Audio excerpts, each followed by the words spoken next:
Hello my dear students, welcome back to your channel Chetan Mathur education. तो आज हम topic आपके लिए लेके आए हैं active passive voice. Active passive voice आपने हमेशा से पढ़े होंगे, बेसिक कॉन्सेप्ट आपको आता होगा, लेकिन आज मैं आपको कुछ ऐसे पैसिव के बारे में बताने जा रहा हूँ जिन पैसिव में बाई के स्थान पर टू, इन, विद और ऐसी कई सारे प्रोपोजिशन का हम प्रयोग करते हैं। तो सबसे पहला जो बेसिक कॉन्सेप्ट ये सभी को पता होगा कि जब हम एक्टिव से पैसिव में बनाते हैं तो हम क्या करते हैं, हम सब्जेक्ट को दूसरी साइड लेके जाते हैं तो हम बाई लगा के लिखते हैं। ये कॉन्सेप्ट सभी का क्लियर होगा और उम्मीद है आपको सारे पैसिव बनाने भी आते होंगे। तो जैसे मैंने कोई सेंटेंस ले लिया, he writes a letter, he writes a letter. तो जब आप इसका पैसिव बनाएंगे तो नॉर्मली आप ऐसे बनाएंगे, ए लेटर, प्रेजेंट इंडेफिनिट इसलिए आपने इज लगा दिया और वर्ब की थर्ड फॉर्म लगाते हैं पैसिव में, रिटेन बाय हिम। ठीक है, तो ये बन गया इस वाले सेंटेंस का पैसिव। लेकिन कुछ सेंटेंस हमारे ऐसे भी होते हैं जहां पर हम इस बाय का प्रयोग ना करके हम टू का, इन, एट, विद और कई सारी ऐसी प्रोपोजिशन होती हैं इनका हम प्रयोग करते हैं। तो अब मुद्दा ये है कि हम कहाँ पर टू का प्रयोग करते हैं और कहाँ पर हम ये वाली प्रपोजिशन का प्रयोग करते हैं, कहाँ पर हम बाई का प्रयोग करते हैं और कहाँ पर हम इन वाली प्रपोजिशन का प्रयोग करते हैं। ठीक है, तो सबसे पहले मैं आपको जो हमारी एक्शन वर्ब्स होती हैं, जो हमारी कौन सी वर्ब्स होती हैं, एक्शन वर्ब, जिसमें कर्ता को कार्य करना पड़ता है, जिसमें क्या करना पड़ता है, जिसमें कर्ता को कार्य मेहनत से करना पड़ता है, मतलब उसको अपने जरिए से करना पड़ता है, तो उन वर्ब्स के साथ हम बाई का प्रयोग करते हैं। किसका प्रयोग करते हैं, बाई का प्रयोग करते हैं। जैसे आया ही राइट्स ए लेटर, अगर वह लेटर नहीं लिखता, अपने हाथों से नहीं लिखता, तो क्या पत्र लिख जाता, तो क्या पत्र लिख जाता, नहीं लिख जाता। इसीलिए हमने यहाँ पर बाई का प्रयोग करा है। ठीक है, तो 95% सेंटेंसेज में आप अभी तक पैसिव बना के आए होंगे तो हम बाई का ही प्रयोग करते हैं। अब कुछ ऐसी वर्ब्स होती हैं जिनमें हम बाई का प्रयोग ना कर कर कुछ अलग प्रीपोजिशन का प्रयोग करते हैं, तो आज मैं उन वर्ब्स के बारे में आपको बताने जा रहा हूं। ठीक है, तो सबसे पहले मैं आपको बता रहा हूं कि हम प्रीपोजिशन टू का प्रयोग कहाँ करते हैं, प्रीपोजिशन टू का प्रयोग कहाँ करते हैं। ठीक है, तो कुछ मेन वर्ब मैं आपकी लिख रहा हूँ। अगर कहीं हमारा मैरिड है, मैरिड है, हमारा नोन है यानी कि नो, और हमारा ऑब्लाइज्ड है, और हमारा क्या है, ऑब्लाइज्ड है, तो इनके साथ बेटा हम बाई का प्रयोग ना करके हम किसका प्रयोग करेंगे, टू का प्रयोग करेंगे। अब टू का प्रयोग कैसे करेंगे वो ही मैं आपको बता दे रहा हूं। जैसे कोई सेंटेंस मैंने ले लिया, आई नो हिम। जब आप इसका पैसिव बनाते तो मैं इस बात की गारंटी ले रहा हूं, तो आप इसका पैसिव कुछ इस प्रकार से बनाते, ही इज नोन बाय मी। क्योंकि इसमें गलती आपकी भी नहीं है, आपको भी बताया गया है कि पैसिव में हमेशा बाई लगा के ऑब्जेक्ट को लिखा जाता है। उस हमेशा को हम हमेशा नहीं कह सकते, 95% तो कह सकते हैं, लेकिन 100% हम नहीं कह सकते। तो ही इज नोन बाय मी, तो यहाँ पर ये सेंटेंस कैसा हो गया बेटा, यहाँ पर ये सेंटेंस गलत हो गया। अब हम इसका सही रूप लिखेंगे तो इसका जो पेटर पैसिव बनेगा वो बनेगा, he is known to me, he is known to me. टू यहाँ पर क्यों लगाया, क्योंकि मैरिड हो गया, नोन हो गया और ऑब्लाइज्ड हो गया, इनके साथ बेटा हम प्रपोजिशन टू का प्रयोग करते हैं, ना कि हम प्रपोजिशन बाई का प्रयोग करते हैं। ठीक है, कुछ एक सेंटेंस से और समझाएंगे हम इसे। जैसे मैं अपना ही नाम ले रहा हूं, चेतन मैरिड अंजलि। ठीक है, तो चेतन ने क्या करी, चेतन ने अंजलि से क्या कर ली, शादी कर ली। तो आप लोग इसे ऐसे मत बनाना, अंजलि वाज मैरिड बाई चेतन, ये कैसे हो जाएगा, गलत हो जाएगा, क्योंकि मैरिड के साथ बेटा हम, क्योंकि मैरिड के साथ हम किसका प्रयोग करते हैं, प्रेपोजिशन टू का प्रयोग करते हैं। तो जब हम इसका पैसिव बनाएंगे तो कुछ इस हिसाब से पैसिव बनेगा इसका, अंजलि पास्ट इंडेफिनिट सेंटेंस है, वॉज मैरिड टू चेतन, ना कि बाई चेतन।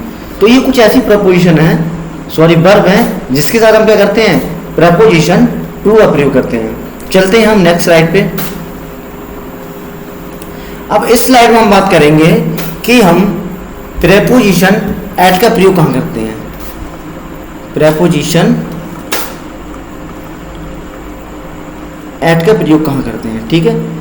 अब जो वर्ब मैं लिखाने जा रहा हूँ उनके अलावा भी और भी वर्ब हो सकते हैं, जितनी मेरे संज्ञान में आई, जितनी मेरे को मिली, मैंने उतनी आपके इस वीडियो में मेंशन कर दी है, ठीक है। तो पहला अगर सरप्राइज आ रहा है कहीं पे तो इसके साथ एट लगाएंगे, सरप्राइज हो गया आपका, एनॉयड हो गया, ठीक है, सरप्राइज, एनॉयड, और आपका शॉक्ड हो गया, ठीक है, आपका लाफ हो गया, एस्टोनिश्ड हो गया, डिसअपॉइंटेड हो गया,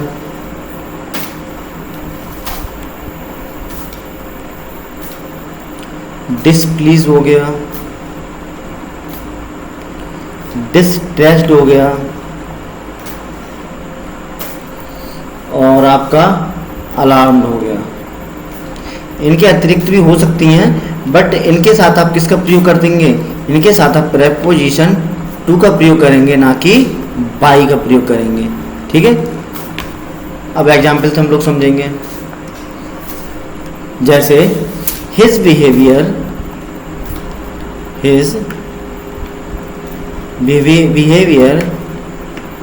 एनॉयड मी, ठीक है।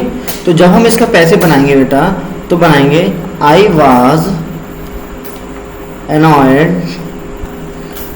बाई हिज बिहेवियर मत लगा देना, मैंने बहुत से बच्चे देखे यही वाला सेंटेंस सेम होता है तो उसके साथ बाई लगा देते, बाई नहीं लगाने हैं।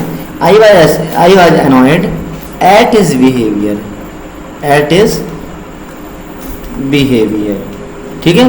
तो इन सभी के साथ हम किसका प्रयोग करते हैं, प्रेपोजिशन एट का प्रयोग करते हैं। जब कभी भी आपके कंपटीशन की तैयारी कर रहे हैं तो उसमें बेटा जो पैसिव आते हैं वो हमेशा ऐसे ही वर्ब्स के आते हैं जिनके साथ हम बाई न लगा के क्या लगाते हैं, टू लगाते हैं, ठीक है। अब कुछ ऐसी वर्ब भी होती हैं जिनके साथ हम प्रेपोजिशन किसका प्रयोग करते हैं, इनका प्रयोग करते हैं, तो वो भी मैं आपके लिए लेके आया हूँ।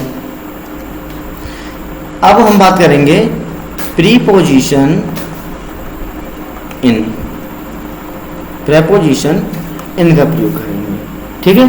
तो प्रेपोजिशन इन वाली कौन कौन सी वर्ब्स होती हैं, एक तो आती होती है बेटा इंटरेस्टेड, अगर आपका इंटरेस्टेड आ रहा है तो आप इसके साथ इनका प्रयोग करेंगे।